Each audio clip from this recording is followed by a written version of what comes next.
Oi, vó. Benção, vó. Tô escrevendo essa carta pra te contar sobre algumas coisas que aconteceram desde que a senhora viajou. Eu queria muito te contar pessoalmente, mas talvez demore pra gente se encontrar. A primeira coisa mais importante é que eu tô na faculdade. Lá eu fiz muitos amigos, muitas viagens também. Queria muito que a senhora estivesse aqui pra eu poder te contar, já que a senhora sempre falou que os estudos me dariam lar. E realmente me deu, mas não foi um lar físico. Eu fiz meu lar pelos lugares que passei e as histórias que eu ouvi. E é isso que meu curso na faculdade faz. A gente conta histórias e a gente escuta histórias.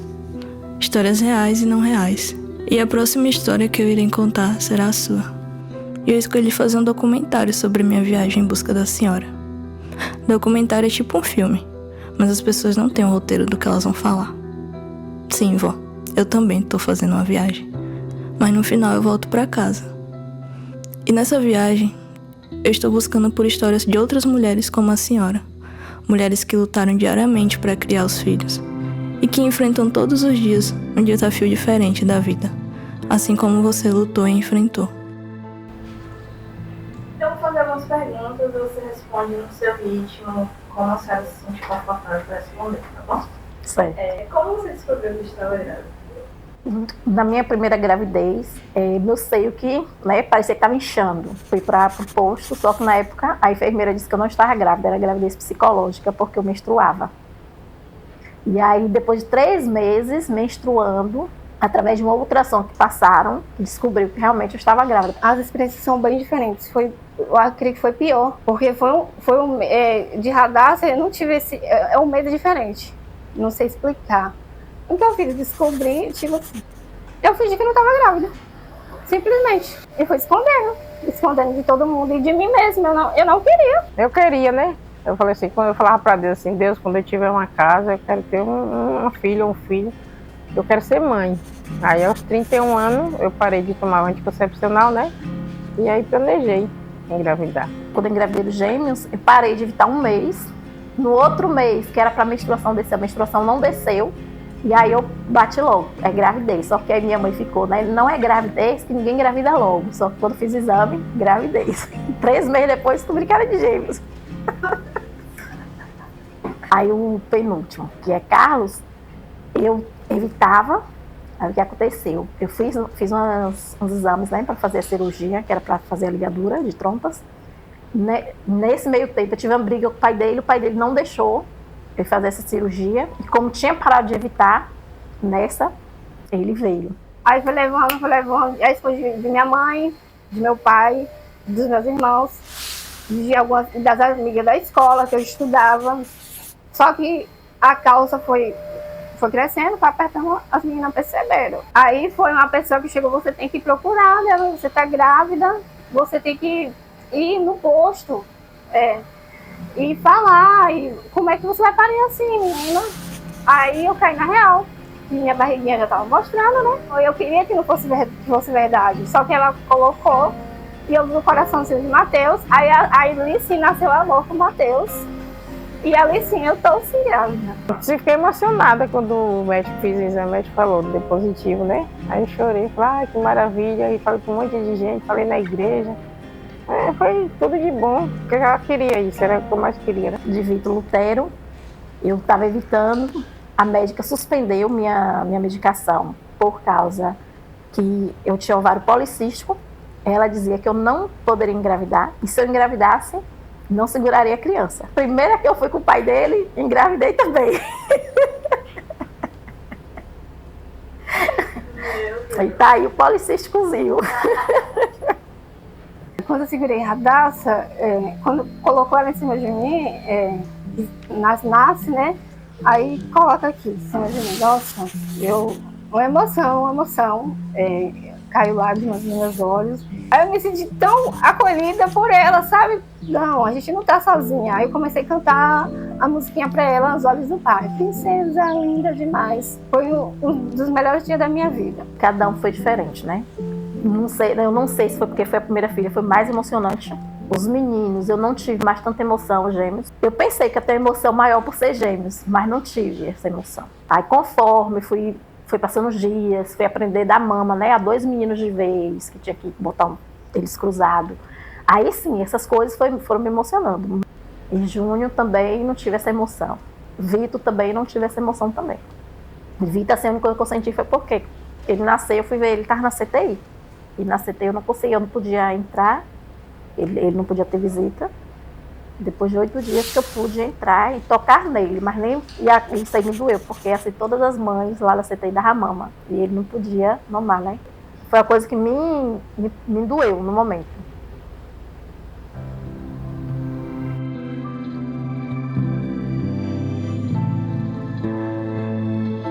Uma delas é a minha mãe, e hoje também somos amigas. E eu sei que eu posso chorar no colo dela quando eu sentir medo do mundo.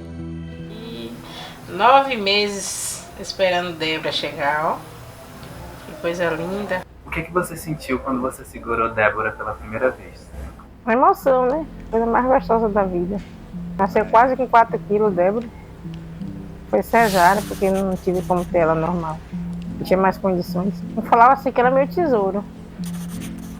Que era um presente de Deus na minha vida. Joyce. Você queria ser mãe? Queria. Agora eu queria ser mãe só de uma menina. Mas fui mãe de 5, né? E assim, nunca passou na minha cabeça. Eu vou falar isso porque assim, na minha época, muitas colegas minhas também engravidaram. E aí a maioria queriam tirar o filho, porque não era projeto delas, né? E para mim assim, do momento em que eu engravidei, eu assumi o risco, né, de ser mãe. Eu nunca pensei em ser mãe. Eu queria ser igual às mulheres que eu vejo hoje. As mulheres que eu me inspiro, professoras, psicólogas. Eu me via presa com meu pai. Eu queria ser dona de mim.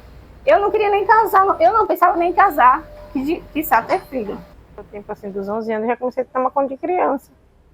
Aí já tinha facilidade, trabalhei em creche com criança.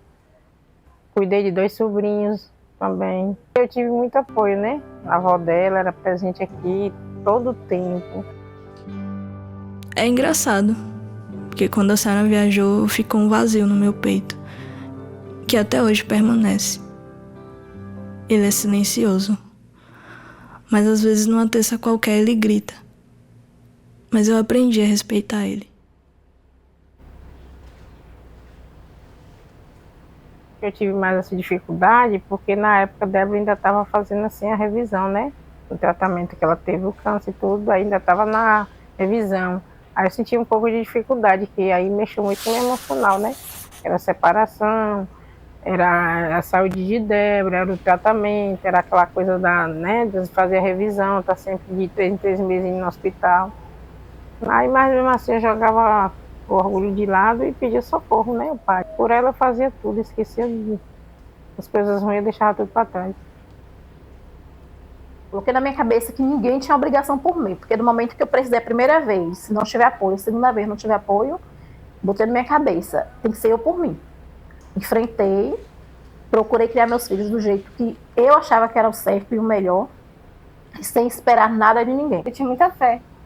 Aí eu ia para a igreja com eles. Isso tudo é porque você está ali na igreja, era meio que uma terapia. Você está ali com as pessoas. Entregava a Deus nas minhas orações e seguia. Para mim, que sempre dependia de mim, quando eu tive minha filha, eu fui depender da minha mãe. Então, assim, o desafio era o que é que minha mãe ia comprar para minha filha, o que é que minha mãe não ia comprar, o que é que minha filha ia aceitar, e eu não poder opinar. Segundos, né, segundos em diante, eu era casada, só que assim, o desafio era criar meu filho com o pitaco do pai. Porque ele queria uma coisa, eu queria outra. E como eu nunca gostei de dividir opinião, então para mim era desafio. Você ser abandonada, grávida, tipo assim, o cara não tá nem ligando, você pariu, você tá sensível ali com seu bebê. E também as críticas. Tinha muita coisa, ai, mas é mãe, olha o que foi arrumar. Cadê o pai? Será que o pai vai assumir? Até hoje as pessoas me perguntam, você tem uns 5 filhos? Eu falo, não, tenho 2. Porque era isso que as pessoas viam, que eu ia ficar parindo. Depois que eu engravidei, ele foi embora. Então, assim, a gente não teve um convívio de marido e mulher. Segundo, que é o pai dos 3, a gente foi morar junto. Moramos juntos também 6 a 7 anos. apresentou-se uma pessoa agressiva, né, e dominadora.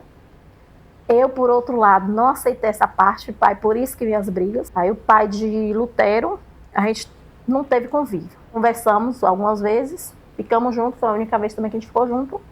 Quando eu descobri que estava grávida, não quis falar para ele. Até os 8 anos foi bom, mas depois de 8 anos, aí começou as tragédias. As traições, as brigas, aquelas contendas dentro de casa. Aí depois, né, veio o nascimento de Débora, aí melhorou, né? Mas quando Débora completou 7 anos mais ou menos, ele voltou a plantar tudo de novo. Eu falei coisa errada na rua e tal. Aí dentro de casa só pesava, aí Débora cresceu vendo briga, né? Discussões, até violência física, né? Que às vezes eu não me controlava e acabava ficando agressiva também. Nossa, a relação com o pai de Radassa era perfeita. A gente saía, né? Ele foi ele que me ensinou o que é o mundo. Eu não sabia o que era o mundo, né? Que eu me vi agora eu tinha presa. E aí, a partir que eu descobri que eu estava grávida, já começou a mudar. Eu já fiquei desconfiada. Esse homem não vai ficar aqui. Fiquei com aquele medo. Eu sempre perguntava. Ele, não sei o quê. Não, eu não vou te deixar. Eu vou trabalhar e volto. E ele foi, né? E não voltou. E com o pai de Mateus, não era tão intensa como o pai de Radassa, mas era tranquilo também. Era assim, normal. E quando eu engravidei, foi perto dele ter que ir embora. Aí ele mudou, porque ele foi embora e eu engravidei, enfim. Juntou uma coisa com a outra, ele não quis ir lá, ele fez outros filhos, outro filho, e esqueceu da gente. A gente tem uma família, a gente quer cuidar, quer criar os filhos junto, né? Um cuidando, o pai cuida de um lado, a mãe de outro. Mas aí o clima aqui não era mais isso. Era conflitos. Aí chegou um ponto que eu decidi. Eu dizia, eu vou sair, mas nunca saía, né? E aí continuava com a pessoa lá fora, e eu sabendo de tudo. Aí às vezes chegava aqui, entrava, tomava um banho, deixava uma roupa aí, saía. E aí foi naquilo, foi me cansando. Aí eu tomei a decisão. Quando foi de manhã, chegou, tomou café e tal. Aí quando entrou no quarto, a gente tudo aqui sentado, eu disse, esse aqui é o que, Judete? Fez suas coisas. Essa daqui hoje. Não dá mais. Desde da primeira filha eu já tive essa mentalidade, né? Que era só eu. Quando eu separei, o gêmeo já ia fazer 5 anos. Ele nunca brincou com esses meninos. Eu descobri ali que eu já era sozinha, só estava convivendo com a pessoa. Por isso que eu decidi sair de casa. Separação afeta muito os filhos, até mesmo você também, né? Seu psicológico, sua vida muda tudo.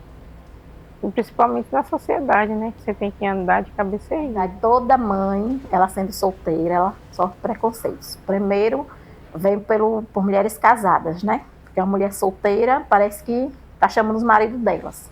Acho que é só uma pessoa assim que eu senti algo que mudou entre a nossa amizade. Porque quando eu era casada, aí todos os eventos que tinha com ela, na casa dela, na fazenda, ela me convidava, né? E um certo tempo, quando eu me separei, aí começou o distanciamento, né? E aí eu senti que quando eu era casada, era um tratamento. Depois que eu fiquei sozinha, aí já foi outro.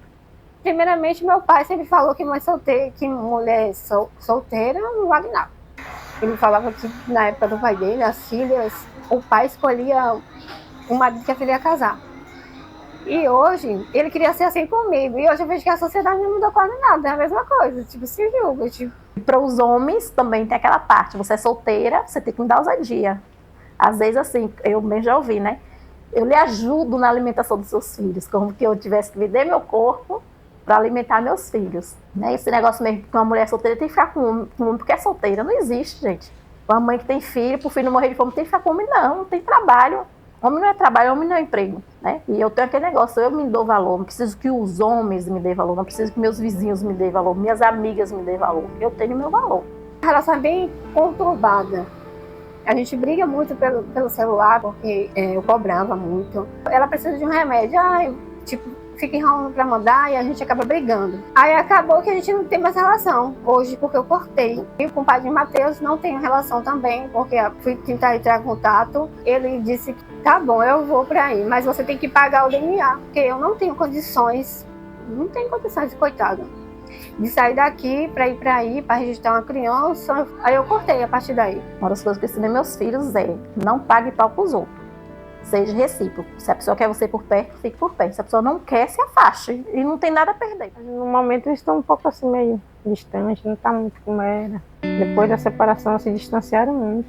Ele era muito presente na vida dela e ela na dele. Até os 9 anos. Depois as coisas mudaram.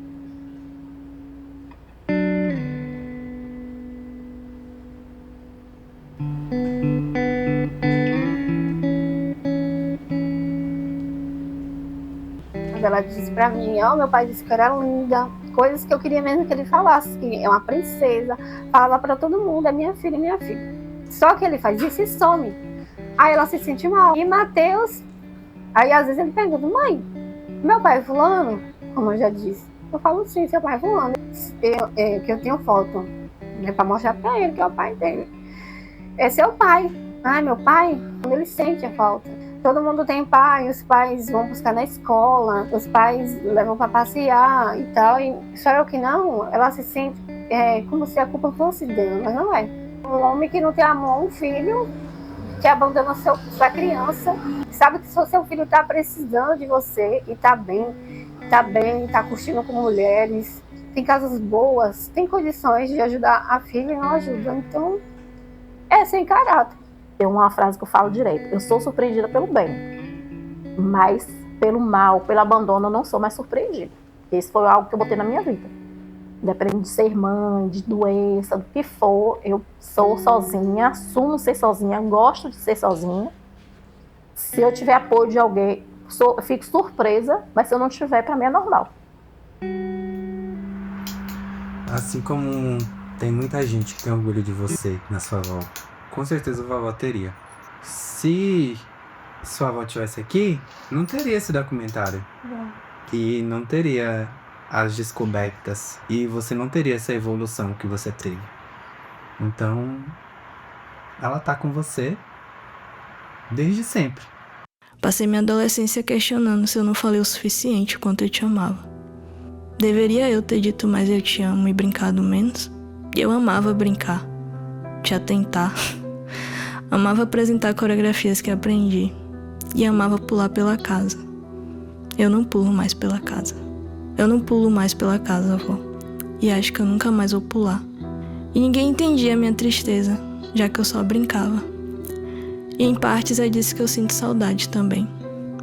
Eu nunca vou ter essa versão minha de volta, já que parte dela existia porque você existia.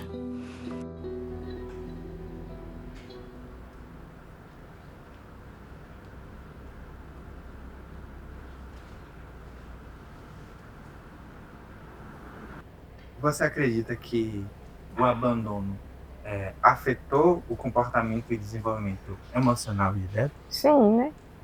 Como?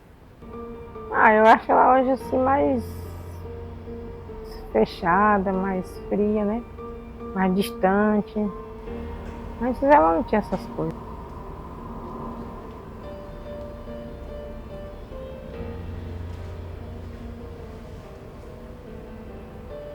Você pensou tomar alguma medida jurídica para garantir o direito no SUS?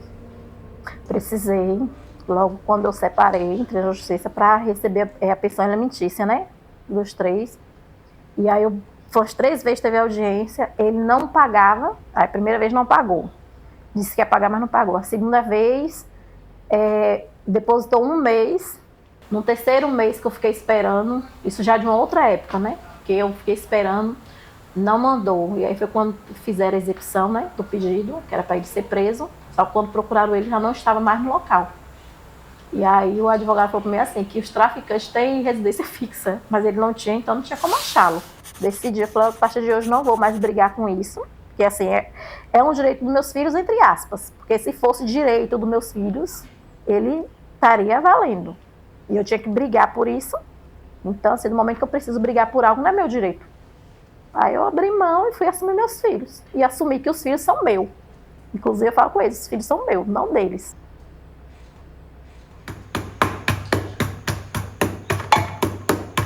Do meu pai, eu era a cuidadora dele. E ele veio a falecer, né? E aí ficou essa falta.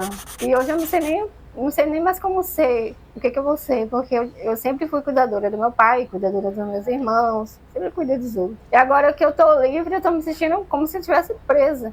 Ai, trabalho, a igreja, às vezes eu saio um pouquinho da rotina, vou na praça, às vezes eu gosto de ir no shopping. Eu gosto de ir praia, só que eu não estou tendo muito assim tempo, nem oportunidade de estar indo. Hoje é tranquilo. Eu levanto a hora que eu quero. Saio se eu quiser. Se eu não quiser, eu não saio. Faço as coisas em casa se eu quiser, porque lá em casa, né? Em casa todo mundo aí ajuda nos quefazeres. Tipo, se eu for lavar, hoje é meu dia de lavar os pratos. Eu não for lavar e ninguém não lavar, eu também não tô nem aí. Amanhã lava. Eu não tô mais esquentando mais minha cabeça com essas coisas mais. Minha autoestima, eu acho que eu nem sei o que é isso, nem soube mais o que é isso. Foi como que se não tivesse mais. A minha vida foi tudo em torno das crianças, entendeu? Por exemplo, parece porque eu amo fazer uma faxina numa casa, por exemplo. Aí eu ganho tipo um dinheiro que eu posso dar no celular, de fazer uma unha, né? Pra me sentir bonita e bem, né? Porque a mulher quando tá arrumada, bem cuidada, se sente. Mas eu penso, tenho meus filhos. Aí eu penso muito neles. Não, mas eu tenho que comprar as coisas dos meus filhos. Afeta muito na gente.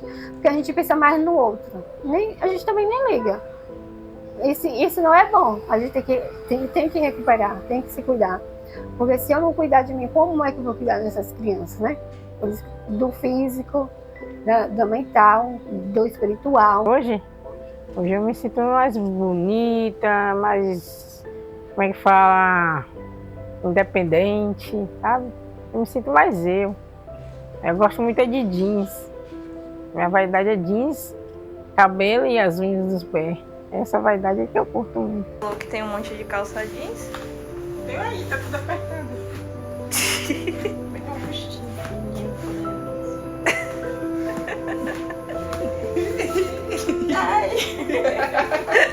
Falei lá domingo na igreja, né? E Débora, com 3 meses, eu dava mama para ela, colocava ela na banheira, cheia de almofada, ela ficava. Eu fazia a unha e às vezes, depois eu comprei o carrinho, né? E aí colocava ela no carrinho, tava trabalhando e olhando sempre ela lá na porta ali no carrinho, mas nunca atrapalhou minha vida, não. Se eu trabalhar fora o dia inteiro, quem vai ficar com eles? Aí eu ganhando, dependendo, aqui na minha cidade, por exemplo, se eu ganhar de babá o dia inteiro, bora colocar o máximo R$ 500. E eles, eu vou pagar alguém para pagar eles, aí não vai nem valer a pena. Não tem com quem eles deixar. Meus batimentos estavam muito lentos e que eu deveria cuidar mais do meu emocional, né? Que estava afetando. Aí eu comecei a trabalhar nisso aí, comecei a fazer caminhada. Aí já estava na igreja mesmo, continuei, como eu continuo até hoje, né? Depois que eu tive Mateus mesmo, que eu escondi, juntando da infância até tudo na minha vida, né? Foi abafando muitas coisas. Esponja sem esponja. Fui sendo esponja.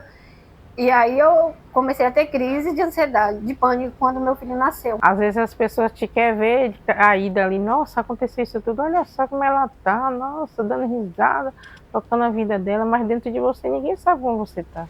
Só quem conhece é Deus e vocês, né? Eu penso assim. Eu creio que a minha fé me ajudou em todos os momentos, até da minha vida, até chegar onde eu estou, a minha fé. Desistir? Nunca pensei em desistir. Se aquilo ali aconteceu tudo aquilo e Deus permitiu que eu continuasse com ela, com minha filha, porque tinha que ser assim. Tinha que ser eu e ela, né? Jamais desistir. Pensei em desistir várias vezes já. Pensei em desistir até da vida. Já pensei, né? Porque eu já estive na depressão profunda. Eu via que pra minha vida não fazia mais sentido. Né? Assim, tô cansada, não vou aguentar. 2 crianças. Poxa, vai ser difícil. Mas eu acredito que Deus colocou eles na minha vida mesmo para mim não desistir da vida. Porque se não fosse meus filhos, acredito que eu não estaria mais aqui. Eu nunca me senti sozinha em termos de cuidados. Eu nunca estava só. Sempre que alguém chegava aqui. Quando não era tia, era avó, quando era avó, era prima. Hoje é minha mãe, né? Minha base. Minha mãe é tudo, né? Em primeiro lugar. O que minha mãe não pode fazer, a igreja faz, entendeu? Então a igreja fica, não sei nem, é os dois. Fica os dois em primeiro lugar. Eu sei que qualquer coisa que eu precisar para saúde, qualquer coisa, fazer um exame particular, eu sei que eu tenho com quem eu posso contar, que são o pessoal da minha igreja. Eu assumi meus filhos, mesmo com os defeitos deles, mesmo com minhas dificuldades, tanto dificuldade financeira como dificuldade que eu não tive apoio, mas eu enfrentei. Só assumi e fui para frente. Nossa, que bem forte essa pergunta. A maior lição é que a lição é que a gente é forte, a gente acha que é sensível e encontra uma força dentro da gente que a gente achava que não existia essa força, porque talvez a sociedade ficava te apontando, você é isso, você é aquilo, você é aquilo, você é aquilo, você se sente pequena. E com a maternidade não, você se sente uma pessoa mais forte, sabe lidar mais com os problemas da vida. Lutar pelo seu filho, fazer tudo que você pode por ele. Por mais que o mundo diga o contrário, né?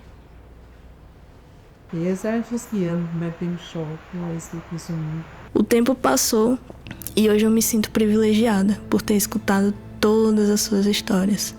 As tristes, engraçadas e de superação, e de como foi difícil a sua luta para criar meu pai e os meus tios. Com minha filha é um jeito, a gente conversa muito, né? A gente conversa muito, ela se abre muito comigo. Se tiver qualquer problema, ela me liga pra gente conversar. Com os meninos, né? Todos eles, é aquela coisa assim, eles conversam um pouco comigo, porque, segundo eles, têm medo do que trazer pra mim, como vai ser a minha reação. Todos me respeitam minha casa. Eu falo pra eles, da porta da rua pra fora, faz o que quiser. Porta da rua pra dentro é do meu jeito. Que a gente não é perfeita, mãe não é perfeita, eu também estou aprendendo. Tudo que eu lembrar que na minha infância que é ruim, que me remete a alguma coisa ruim, eu tento não transmitir para eles. Ou uma palavra, tento não falar. Eu quero tentar ser a melhor mãe possível. E eu acho que a relação é boa.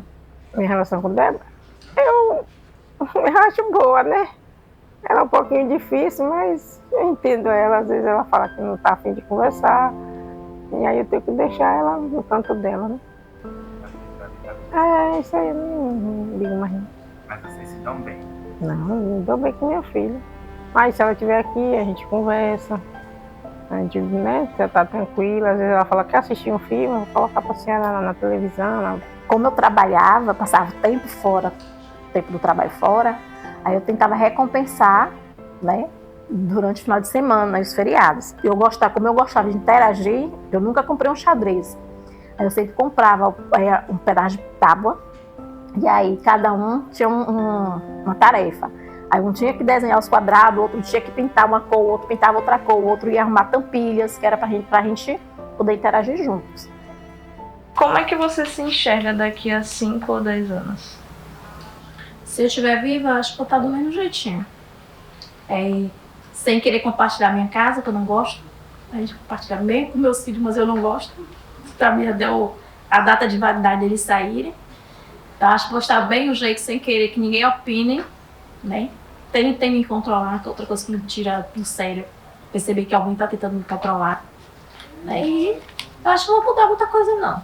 E continuar sozinha. Falar dos outros é bem mais fácil, né? Do que falar de mim. Nossa. Eu me enxergo... Eu não consigo nem responder essa pergunta, mas eu vou tentar. Eu penso em terminar o meu estudo, né? E daqui para lá eu me enxergo melhor do que eu estou hoje.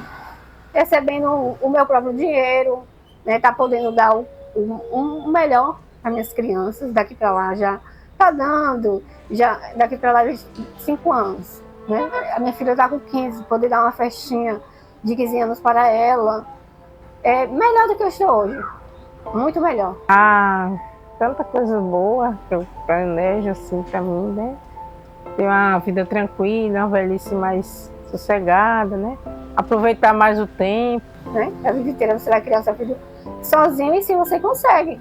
E a culpa não é sua, porque a sociedade sempre fala que a culpa é da mulher, tudo é culpa da mulher, né? Nós mulheres temos um peso enorme de carregar. A gente carrega um peso enorme. Tudo é a mulher. Não é culpa dela. Né? E é isso. Tentar assumir e saber que a vida não é fácil, ela tem que enfrentar, mesmo com as dificuldades. Só isso. Porque o principal é a pessoa saber enfrentar e querer enfrentar, porque às vezes nem todo mundo quer enfrentar, né? Quer passar pelas coisas só boas da vida e as coisas não são só as coisas boas. Não desistir nunca. Seu filho é prioridade. Lute, trabalhe, dê o melhor para ele, principalmente a educação, né? E tudo vai dar certo. Eu imagino ela sendo uma pessoa de sucesso, né? E, acima de tudo, ter caráter. Sucesso não é só ser um médico, ser um doutor, né?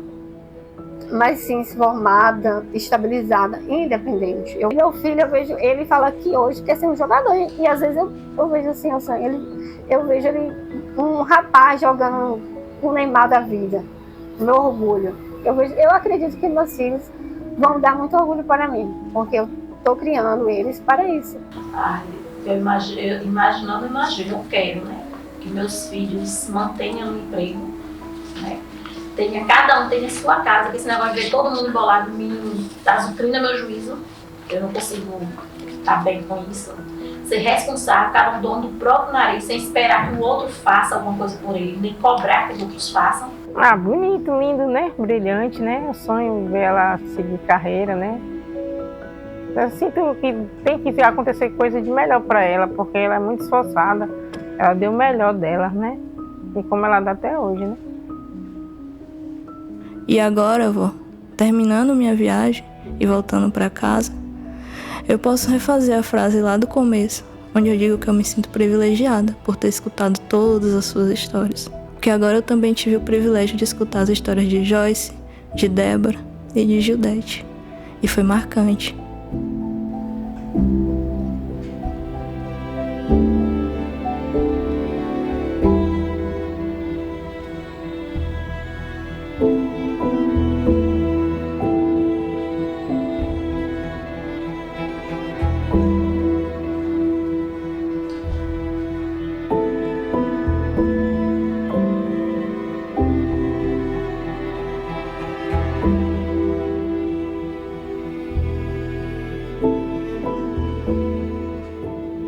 E nesse momento, eu entendi que eu finalmente encontrei outras mulheres como você. Outras Antônias.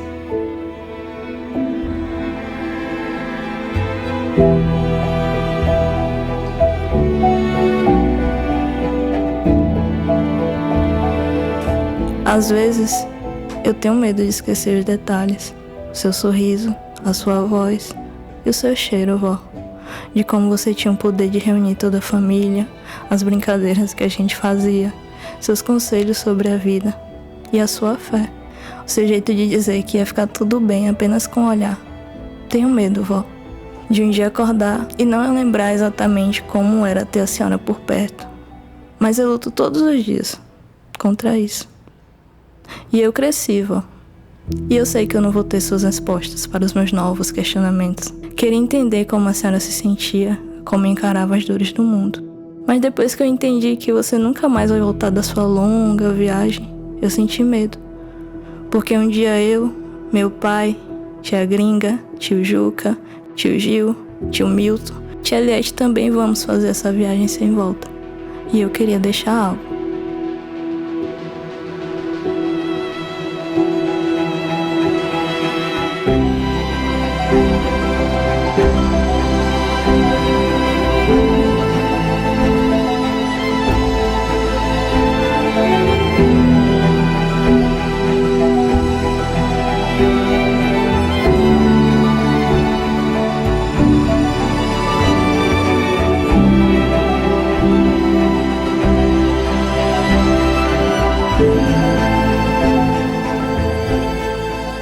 Sinto saudades, vó.